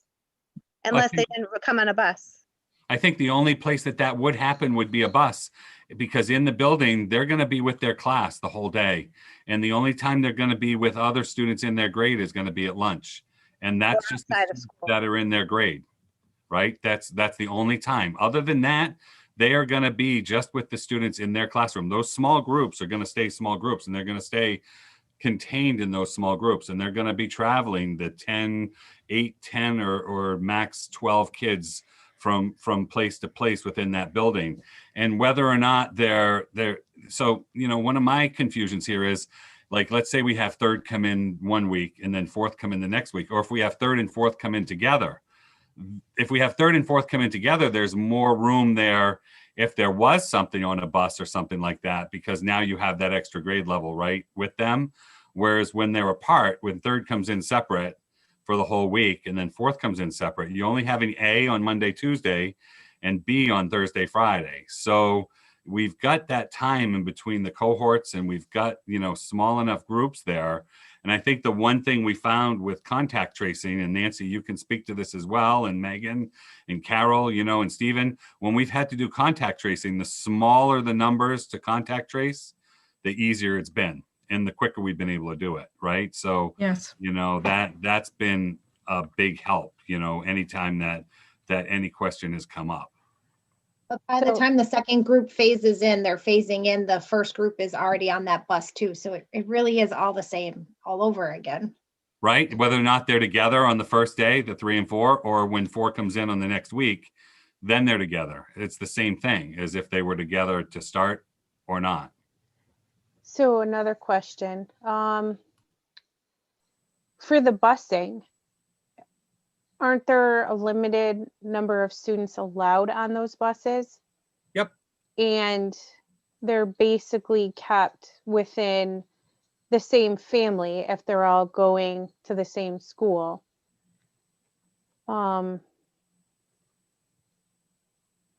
Yeah, I feel like to bring it back to, though, the high school is it's kind of a different thing because kids are going to different classes. They don't have one teacher all day long. So you have to kind of sometimes separate ourselves from which school we're kind of talking about, because they do operate so differently. Yeah, thank you, Stephanie. I was going to say that I think we're a little bit different there because they're not traveling in those cohorts. And I know we've talked about this all along, but the cafeteria, different classes, that's why we'll rely on the protocols that we have in place with the masks, the sanitizing, the hand washing, the 6 feet of distance to mitigate spread. But there is definitely some more crossover at the high school than there would be at K-6. So the cases that we have had in the school, the 13, where are we 90%, 100%, 50% confident that they weren't spread through school? It was community transmission? Yeah, they were all community acquired, all the positive cases. So when we say they're community acquired, were they acquired within the town of Granby, or was it from outside of Granby? Various people, they could be getting it from someone in their household or someone they had contact with. We don't know if it was in a Granby home residence or where not, but we just know that they were exposed. So it's a kind of a broad question and kind of hard to determine, because there have been, as you know, spread in households, but also folks getting it from people outside of the individuals they live with. Yeah, and then also at the same time, there's someone gets it in a household and no one else gets it. So, or, Yep, it's a mixed bag. So here's my thought too, because we've been remote, and if we've had those cases within the last 2 weeks, we don't know what the spread would be in the school, because how do we know if a child gets it, how soon does the symptoms show? You know what I mean? Would they already be in the school and able to spread it to other students? Because we've been remote. If they have any symptoms at all, we are asking that they not come in and that they contact their healthcare provider for further evaluation. That's why we have the attestation forms and information that we send out on a regular basis. That's the expectation in our protocol if they're having any signs of illness, because we're seeing mixed symptoms with this condition, or with this disease. So we really encourage families not to send their kids in if they're sick.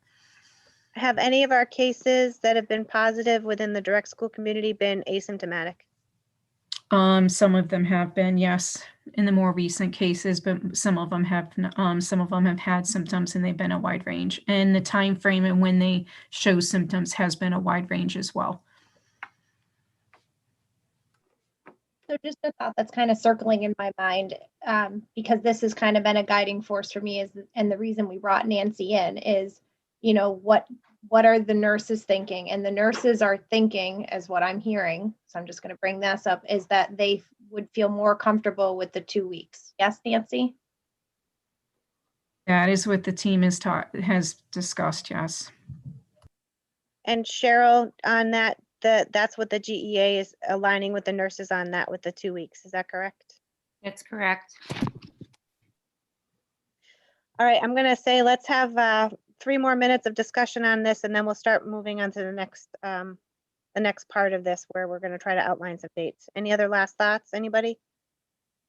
Can I actually just ask Megan a question with Special Pops being in right now? You guys made some modifications, which is terrific to, safely be able to do that. When we start bringing in other grade levels, are you going to continue? Are we going to try to keep like the pairs, the one-to-ones, just with those students versus sharing classroom, just to minimize the adult contact? So most of the kids are also belong to a cohort. So they're already, if they're able to be in their regular classroom, because that's part of their plan, they would be in there with their cohort and then be pulled out in their opposite, the other 2 days that they're in school. As far as, so with that piece, that's the paras follow the student. So that takes care of some of those issues.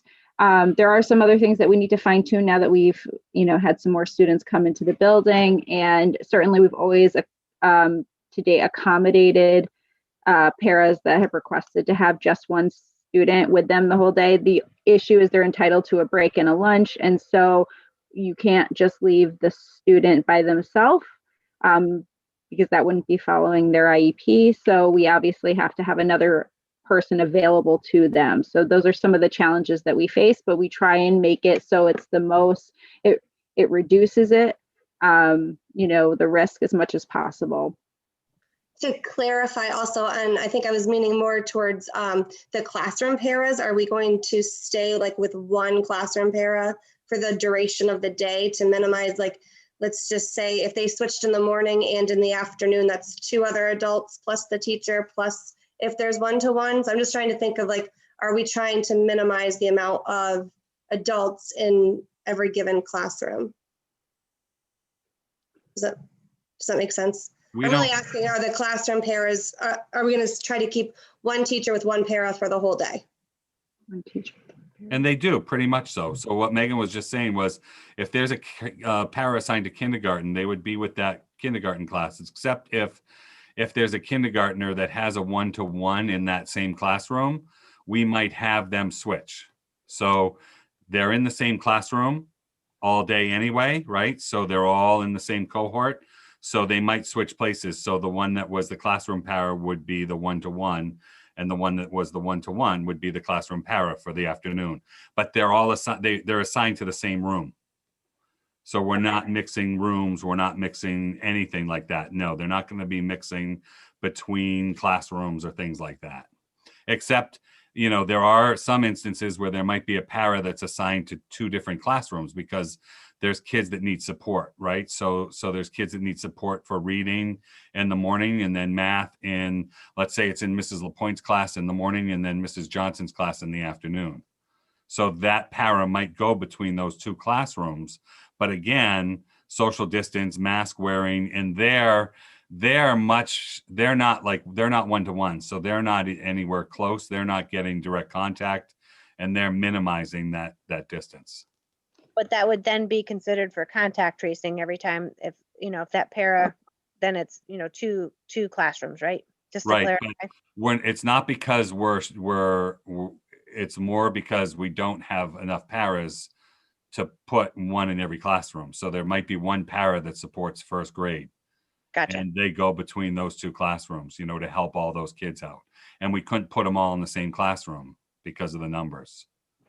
And just to circle back quickly for the 2-week thing, is that just one grade every 2 weeks, or is that for 2 grades every 2 weeks? I hope we're talking about 2 grades every week. Yeah, we propose 2 grades every 2 weeks. Okay, I got myself confused, and I just wanted to make sure that I didn't, I lost a thread there somewhere. So 2 grades every 2 weeks, and we would be starting once we hit yellow, right? Once we hit yellow or after we were yellow for 2 weeks? Well, when that yellow safe zone, yes, that's correct. We'd have to be yellow for 2 weeks. We have that yellow target.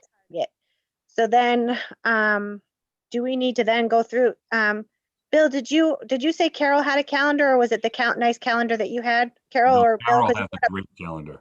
could you put that calendar up for us? Oh, Jen, you have a question? Yeah, I just have one. It has to do with the high school and the students that drive in the parking lot. So once school is done, are the students required to leave immediately instead of congregating in the parking lot? Because that's another concern. We haven't had anybody who has had to drive come in yet, but yeah, the expectation would be students would leave at the end of the day. Yeah, and typically that they don't stick around long anyway. They've had enough time with us usually by the time 158 comes around. And I just want to, like, if you don't mind, I know we're talking about the grades, but like the grades alone, especially at the high school, I would urge you to look at the numbers a little bit more. Like when we're looking at our cohorts, when we get down to 11th and 12th grade, if we have those 2 grades come in together, we're talking 24 in cohort A and 24 in cohort B, and that's both grades. Like the biggest increase that we would see would be if we did 9 and 10 together, we'd have 25 or 35 in one cohort and 20 in the other. So, we're on a bit smaller scale than East Meadow, and I think Audrey mentioned that a couple months ago, and Jen's mentioned that before. So it's like I worry a little bit that if we're just looking at grades, then it could push us back even further. But our cohorts are pretty small, even when we're looking at combining 2 grades, if that's the case. And I think you put that on the calendar that I'm going to share. So yeah, information is there too. Yes. So I would like to say that I think I'd like to tackle the dates as we had before, separate them out for East Meadow and for the high school separately. If the committee is in agreement with that, that's the way I thought we were going to handle it. But perhaps I misunderstood. So Jen, if we are talking about following what the nurse said, we need to consider looking, which proposal that we're looking at versus are we trying to create our own? Because the proposal with the 2 weeks in between is not the one that I understand Carol has. No. So I don't know if Cheryl wants to share hers.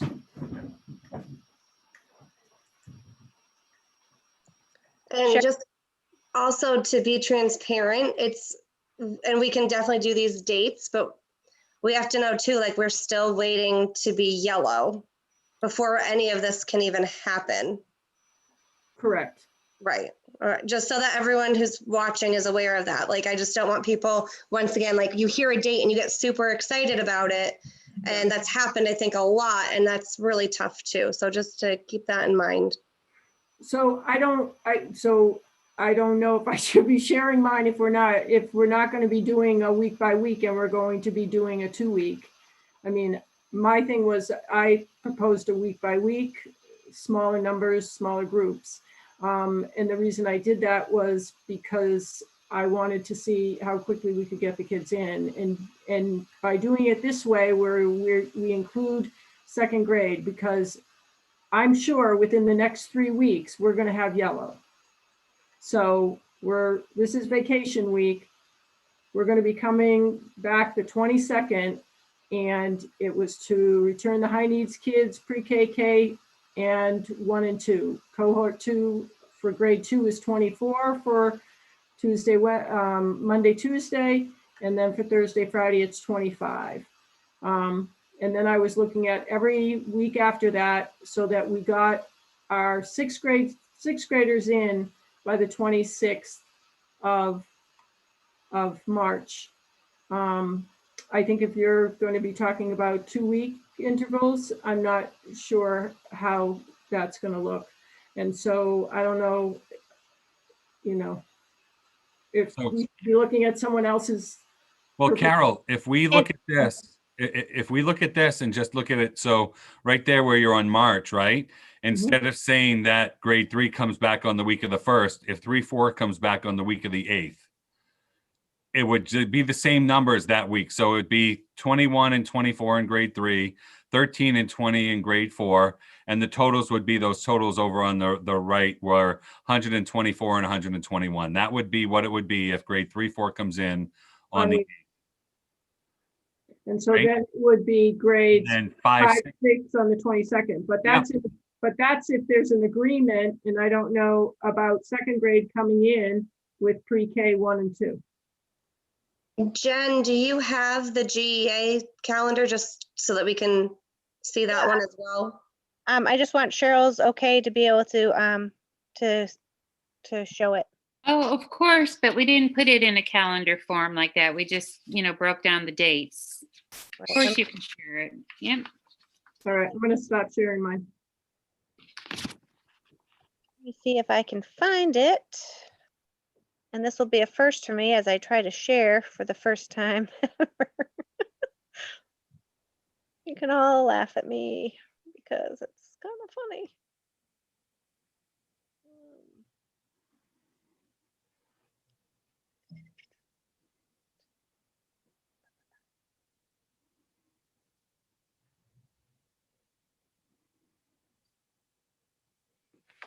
All right, I've got it open. And now, how do I do this? Share screen. And I want it to be this one. Can you see it? Yes. No? Yep. Okay, Yes.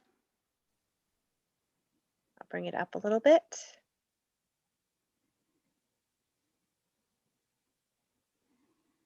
Is that in a good spot, or should I bring it up a little bit more?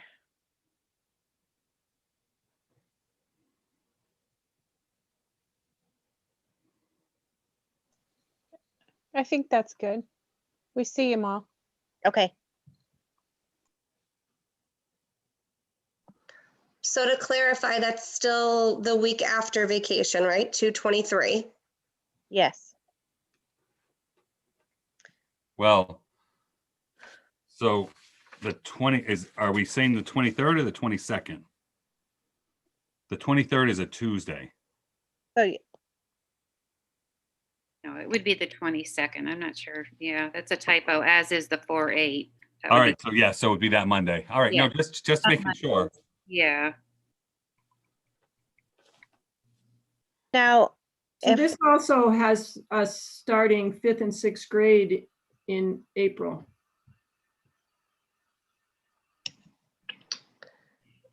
And we as a committee did, I thought, already decide to bring 7 and 8 back together.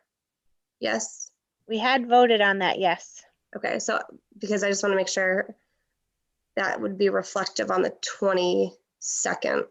We had voted on grade 8. We hadn't made a final decision on grade 2 as I remember it.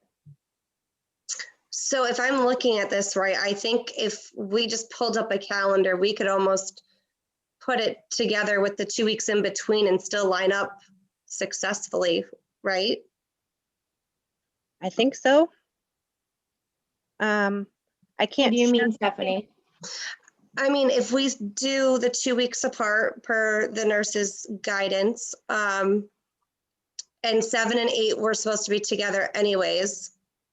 The Right. only big conversation we would have is if we're comfortable with pre-K through 2 and 7, 8, this would actually, the whole table would shift back to reflect similar dates that Carol had. It's just 2 grades every 2 weeks instead of 1 every week. Right? Correct. So I personally think that's where our conversation is are we comfortable doing pre-K through 2 and 7, 8 on 223, or sorry, 222. And then it would be 3, 4, 9, 10, 5, 6, 11, 12. And it would be the same time that Carol had on her calendar. It would be.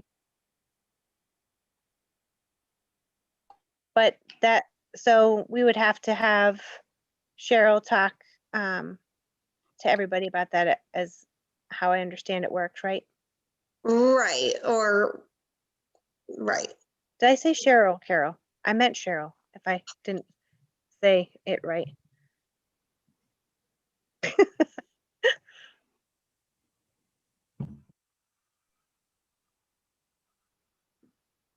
So,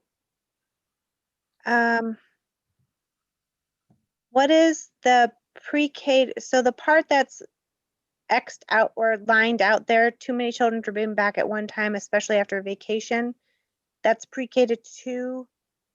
So is it, Basically, they're saying they'd rather not have second grade come back a week after vacation because one, it is the week after vacation, which we've had high numbers in the red every time we've come back from vacation.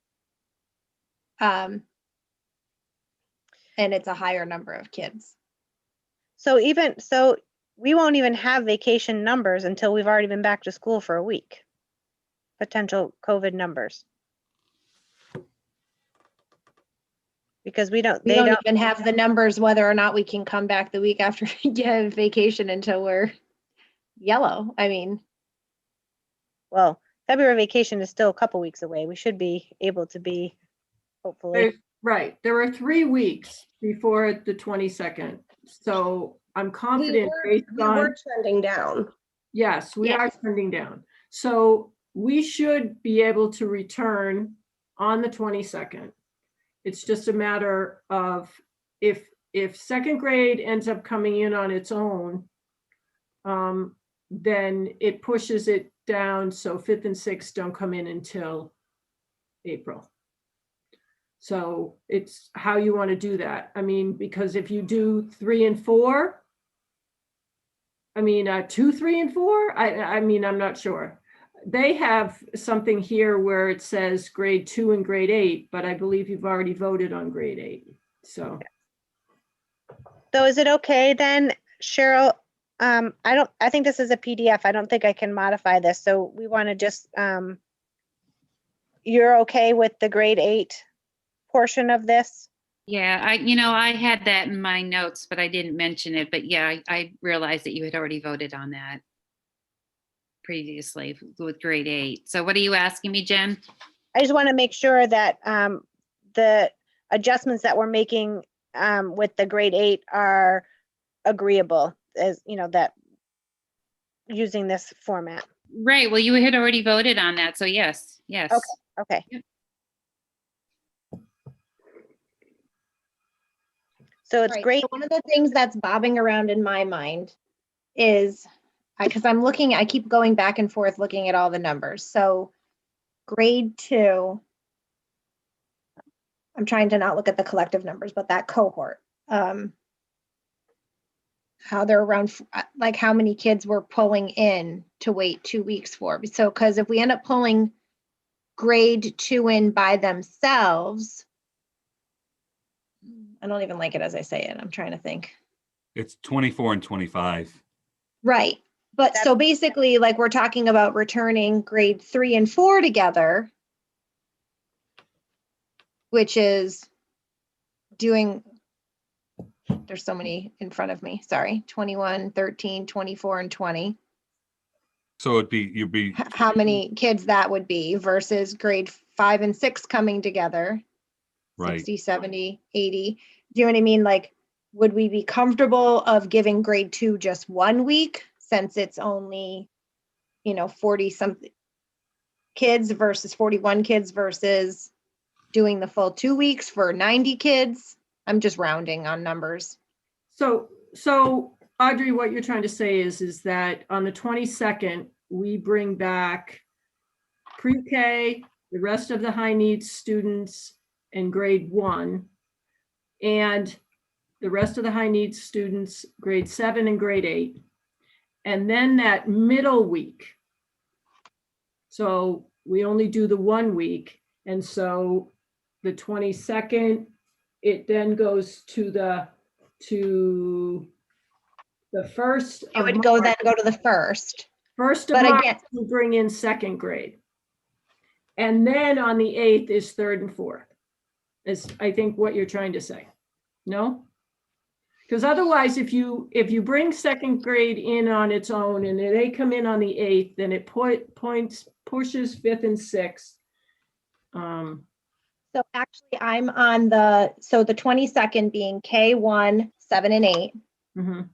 Nothing on the 1st being new because that's quite a bigger group of kiddos. Yes, I know they've already been in. Mm-hmm. Keeping 2nd grade on the 8th, but instead of going 2 weeks between your next one, making it just a week. Since it's not 90 kids, it's more like in the 25 range.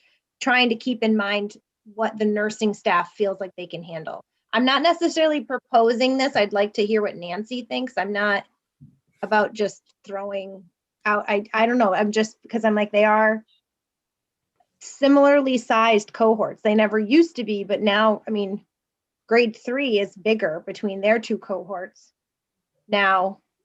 And yet we're going to do grade 3 and grade 4 together.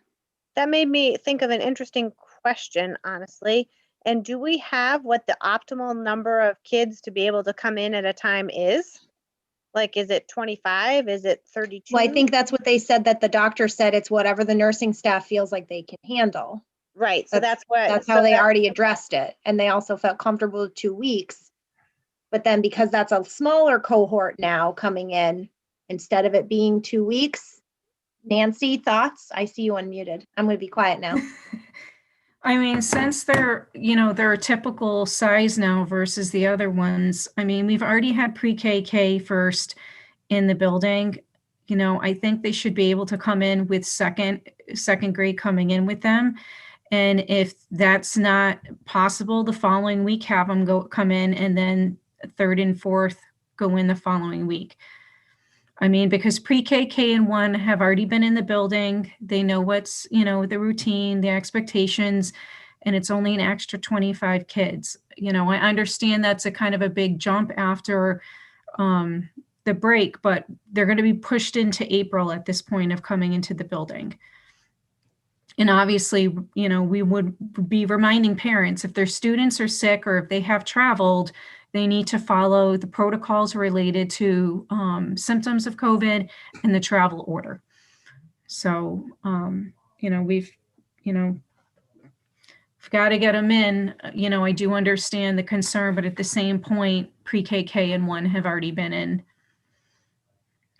So and it's managed, and it's a smaller group. It's not, they're not ginormous like they were before. And that could even shift later too, but. So it would actually be, if we're looking at this to keep it on track, I think, for return on 223, assuming we're yellow with the correct amount of yellow, it would actually be pre-K, K1 and 2, and then 7 and 8, right? That line would be all of those people on to return on 223. Then grades 3 and 4 and 9 and 10. 22. Oh, 22. right, that's my birthday, actually. The 22nd. Right. Would then be, so it would be grades 3 and 4 and 9 and 10 on a 3-8 return. And then grades 5 and 6 and 11, 12 on a 3-22 return. Is that the way I'm understanding that? Mm-hmm. Can I just make sure we're on the same page with something on February 22nd? Yeah. So we also had some students that we had identified before we started bringing in like the grade 7 who had been in. Those students could also return on the 22nd. Is that correct? I believe so, because were they kids that were already in the building? Yeah, they were like, remember, like, so we shifted. Remember, I had that mea Yeah. culpa meeting where I hadn't told you guys about 7th grade.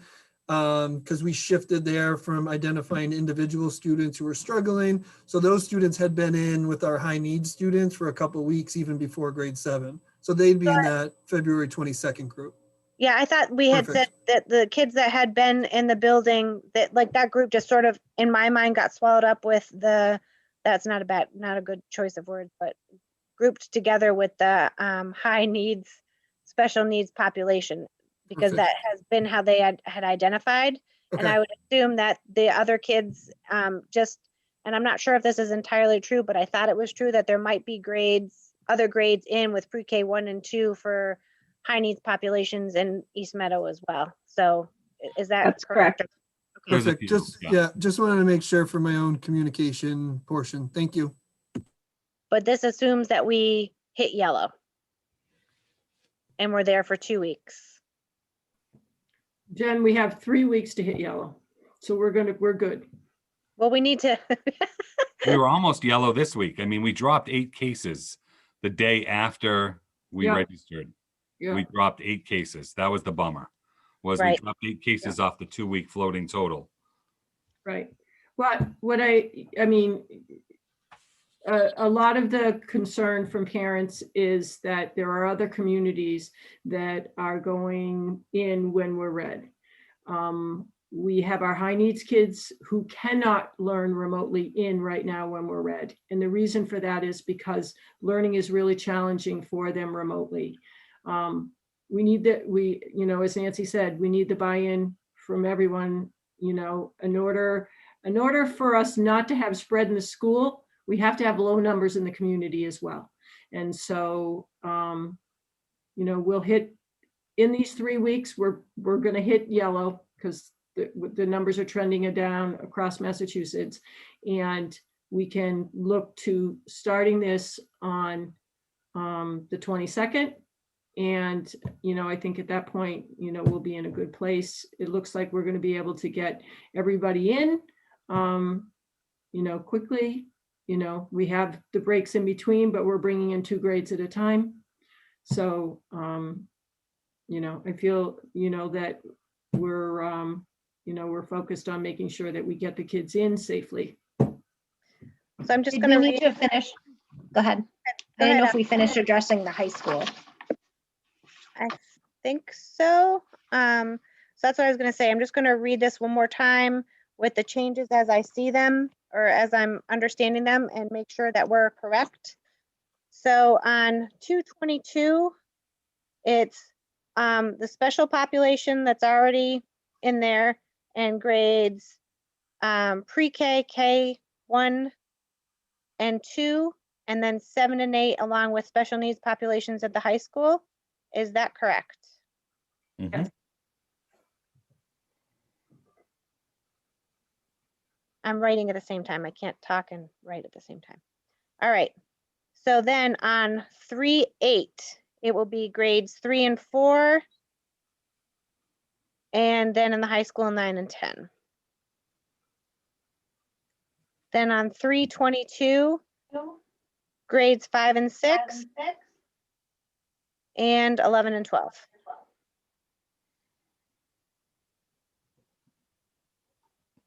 Do I have that captured accurately?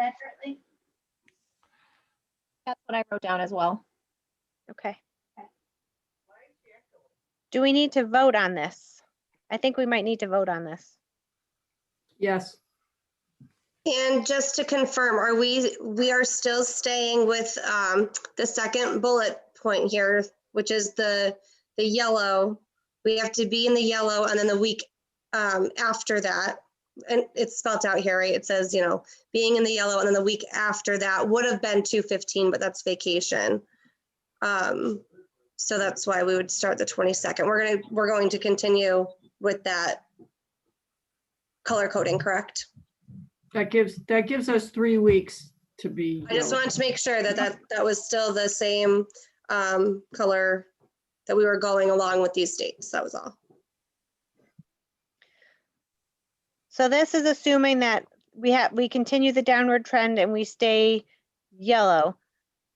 Do we even, so if we go red in betwixt and between, then if we're red for 1 week, do we have to go remote right away? It's if we're red for more than that, right? Like it has to be red with an upward trend for the second week. So I'm going to try to keep my soapbox short, but this is where I was kind of frustrated because we actually have more of a lenient policy than many of the surrounding districts as far as when we go red. Our policy was we would not go remote until we were 2 weeks in the red and trending towards the third week. There are other nearby districts, Belchertown, South Hadley, Amherst, who the minute they went red, they did go remote. So we had a very small population, but we were still educating students while we were red. I just want that to be put out there. I think in person, correct. Correct. Hybrid in person. And if we go yellow Thursday, which I'm still got my fingers crossed and hoping, and then we go yellow the following, we could actually start this earlier. So. Yes, I think that's. Can I say something real quick? Yes.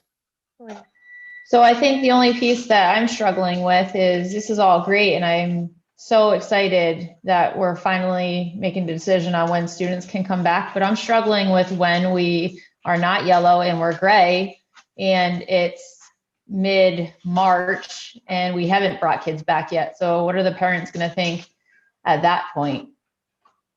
So I like the idea of bringing kids back and setting dates, but can we be flexible and revisit this possibly? And possibly move those dates up if we are in a better situation earlier.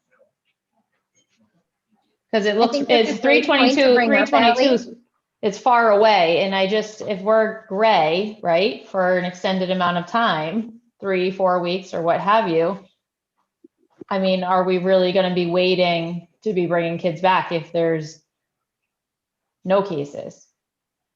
I think that's a great point, Allie, and I'm glad you brought that up. And I would also, again, ask that question to Nancy. Does that change anything with how we feel like we're tracking the numbers? Is that something that if we become gray, that the nursing staff would feel more comfortable bringing back in a faster rate? That's a good question. I think we would have to ask them. I honestly can't answer that right now. I'm sorry. And I completely understand that. And I think, that's something that's part of our job here is that if we have to revisiting it is part of this process.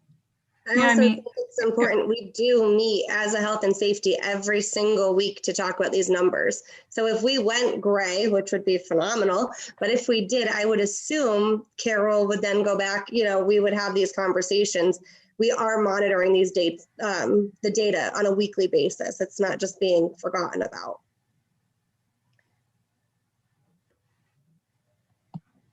Not to mention that the school committee also meets every couple weeks. And so if we are in a good place, then, I think the school committee should revisit it as well.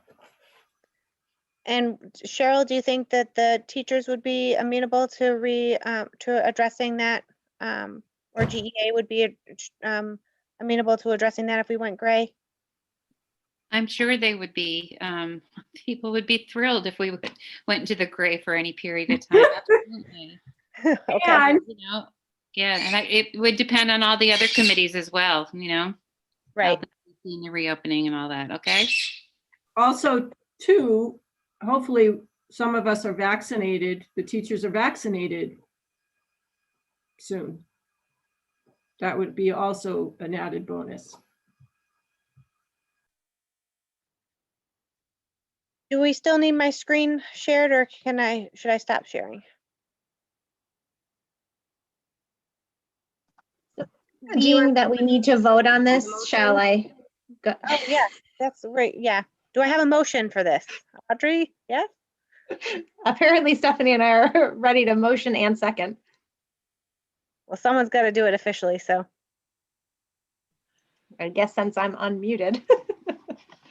I will make the motion that, do I have to do this whole long? Okay, great. So pre-K, kindergarten, grade 1, grade 2, and grade 7 and 8 to start on Monday, February 22nd. Grades 3 and 4 and grades 9 and 10 on Monday, March 8th. Grades 5, 6, grades 11 and 12 on Monday, March 22nd. Second, I'll second. any last minute discussion, comments?